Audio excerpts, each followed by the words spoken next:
Hello friend, চলে আসলাম নতুন একটা রেসিপি নিয়ে। টক পাতা দিয়ে মাছের ঝোল করব পাতলা করে। খেতে খুবই ভালো লাগে গরমের সময়, হালকা পাতলা খেতেই ভালো লাগে গরমের সময়। দেখো, টক পাতাটাকে কেটে ধুয়ে নিলাম আমি। কড়াইতে তেল দিয়ে দিলাম। তেল দিয়ে এখন মাছগুলোকে ভাজা করব। মাছগুলো ভেজে উঠিয়ে রেখে এইবার তেলে আমি একটু সর্ষে ফোড়ন দিয়ে দেবো। সর্ষে ফোড়ন দিয়ে একটু রসুন দিলাম, গোটা গোটা রসুন দিয়ে দিলাম একটু। টক পাতাগুলোকে ভালো করে ভাজা ভাজা করতে হবে। লবণ হলুদ দিয়ে দিলাম।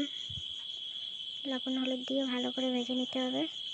ভেজে নিয়ে তারপর ভালো করে ভাজা হয়ে গেলেই তারপর জলটা দিতে হবে, তাহলে ভালো করে গলে যায়। টক পাতা গলতে তার বেশি টাইম নেয় না। এইবার জল দিয়ে দিলাম আমি। জল দিয়ে নাড়িয়ে চাড়িয়ে এখন একটু জ্বালিয়ে নেব। এখন মাছ দিয়ে দেবো আমি। মরিচ দিলাম, একটাই মরিচ দিলাম, টকে আবার বেশি ঝাল হলে ভালো লাগে না। মাছগুলো দিয়ে দিলাম আমি। মাছগুলো দিয়ে সুন্দর করে দেখো, রঙটা বেশ ভালোই হয়েছে, ভালোই লাগে খেতে। টক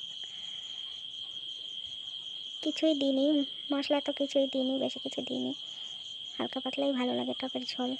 দেখো কত সুন্দর তরকারি কালারটা হয়েছে, খুবই ভালো খেতে হয়েছিল। ঠিক আছে, তাহলে দেখা হবে আবার নতুন ভিডিওতে নতুন রেসিপি নিয়ে। বাই।